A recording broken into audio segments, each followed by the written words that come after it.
Bem-vindos a mais um episódio do TV Cine. Boa noite e seja muito bem-vinda, você que está aí do outro lado da tela. E boa noite para as minhas parceiras de sempre e participantes do programa de hoje. Hoje eu e as meninas vamos falar sobre temas muito interessantes da odontologia e nosso programa vai ser um pouco diferente do que estamos habituados, né? Por causa do momento que a gente está vivendo agora, nosso programa teve que se adaptar para não colocar ninguém em risco e continuar trazendo discussões muito ricas para você que nos assiste. Vamos começar então. Apresentando hoje, vamos conversar com a Ludmila Camargo, dentista formada pela Universidade Central da Venezuela, com mestrado e doutorado, e atualmente trabalha na parte clínica. Também vamos falar com duas professoras, a Camila Sanches e Isabela Bernardi, também formadas em odontologia com mérito, mas hoje trabalham dando aulas na UW School of Dentistry em Seattle. É uma honra receber vocês aqui. Boa noite, é um prazer estar aqui também. Boa noite. Antes de tudo, queria agradecer pela oportunidade e espero que vocês gostem da nossa apresentação de hoje. Boa noite, é uma honra estar falando com todos vocês hoje. Então, falando um pouco mais sobre a atuação da Ludmila na clínica, vamos discutir um caso clínico, para entendermos melhor o tema de hoje, que é a amelogênese. Fala um pouco sobre o seu paciente para a gente. Bom, há meses atrás eu recebi no consultório um paciente que tinha 12 anos e que ele apresentava os dentes um pouco descoloridos. E para entender melhor esse caso, eu questionei ele sobre o histórico familiar e ele comentou que ele é o primogênito, o filho primogênito, e que os seus pais não eram consanguíneos. Só que a mãe dele, que acompanhava a consulta, ela também comentou que durante a gravidez não teve nenhum problema, mas que o pai desse menino, ele apresentava também os dentes um pouco descoloridos, só que um pouquinho mais brando. Sim, certo. E quais procedimentos foram tomados para chegar ao diagnóstico? Então, a princípio, esse diagnóstico ele ainda era confuso, porque poderia ser traumas causados durante a dentição decídua ou até mesmo casos de cáries. E para a gente poder analisar isso, a gente analisou um exame radiográfico desse menino, quando ele tinha 8 anos, e foi diagnosticado um afinamento generalizado do esmalte em todas as superfícies do dente desse menino. E em seguida, a partir da gente perceber esse afinamento, a gente encaminhou esse paciente para o nefrologista, só que não foi percebida nenhuma doença renal. Mas em exames laboratoriais, a gente conseguiu perceber uma queda, um baixo nível de cálcio, de fosfato e de creatinina. E a partir desses dados, a gente conseguiu diagnosticar esse paciente com a amelogênese hipoplástica imperfeita. Entendi. Certamente foi um processo longo, né, e muito detalhado, que contou com a ajuda de vários profissionais, né? Mas agora, como ocorreu o tratamento? Sim. Foi após o diagnóstico, o paciente ele foi avaliado também por um psicólogo que fez o teste projetivo do desenho da figura humana, que é um teste que analisa a autoimagem. E a partir desse teste, a gente conseguiu fazer um plano de reabilitação de um dentista junto com um técnico de prótese dentária. E esses dois profissionais, eles analisaram questões como a junção esmalte-dentina, a questão também da espessura reduzida do esmalte, áreas do esmalte que era um esmalte aprismático homogêneo, e também defeitos mais marcantes na metade externa. E a partir dessa análise de todos esses elementos, foi possível indicar o tratamento, que foi a restauração com facetas de resina direta. Isso foi realizado a partir do preparo mínimo dos incisivos laterais e também dos caninos. Não foi preciso fazer esse preparo nos incisivos centrais e também não foi preciso atingir a dentina. O tratamento é feito somente com intervenção de especialistas, e quais áreas foram restauradas nesse paciente? Bom, o tratamento ele restaurou a função e também a estética dentária, além de ter um impacto positivo no psicológico do paciente. E esse trabalho, ele é feito a partir de uma equipe multiprofissional, que foi o que possibilitou esse resultado clínico satisfatório, que também evitou tratamentos mais invasivos e caros no futuro.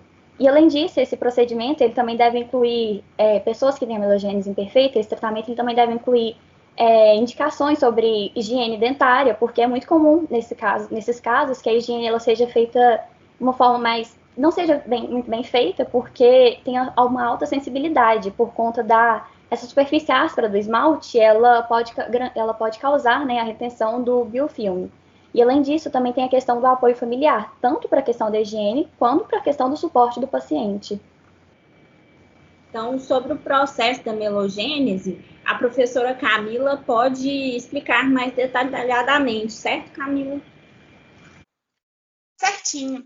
Então, gente, o processo de amelogênese é realizado principalmente por ameloblastos. São células que produzem o esmalte. Na primeira fase desse processo, a fase morfogênica, ocorre o dobramento do epitélio e depois disso começa a fase de diferenciação, que é dividida em duas partes. A primeira parte é caracterizada pelo aumento dos pré-ameloblastos e na segunda ocorre a destruição da lâmina basal, que é a lâmina que separa o epitélio do conjuntivo, importante para que o esmalte e a dentina estejam em contato. E acontece também a introdução da diferenciação das células da papila em pré-odontoblastos, células que vão produzir a primeira camada da dentina. A partir da deposição dessa primeira camada de dentina, os pré-ameloblastos se diferenciam em ameloblastos e a partir daí começa a secreção do esmalte. Essa fase é chamada de fase de secreção e é dividida em três partes. Primeiro vai acontecer a sedimentação do esmalte, chamado de aprismático, e que tem esse nome por ter seus cristais desorganizados. Segundamente, os ameloblastos se afastam para produzir mais uma camada de esmalte e desenvolvem sua estrutura, chamado processo de Thoms. Esse processo de Thoms é que irá organizar o esmalte em prismas, tendo assim a camada de esmalte prismático. Por último, após a deposição da primeira camada prismática, são depositadas várias outras camadas de esmalte, também prismáticos, até a produção da última, que será a prismática, finalizando a fase de secreção. Depois disso, ocorre a maturação do esmalte jovem, na qual acontece a remoção das proteínas antes contidas no esmalte e a mineralização desse esmalte, feita por ameloblastos. E, por fim, ocorre a proteção do esmalte pelos ameloblastos. Para isso, eles encurtam, se tornando células cúbicas, que passam a fazer parte do epitélio reduzido. Para a adesão desse epitélio ao esmalte, desenvolve-se uma lâmina basal e desmossomos, permitindo assim a proteção. Muito interessante. Agora, eu sei que existe o processo da melogênese imperfeita, né?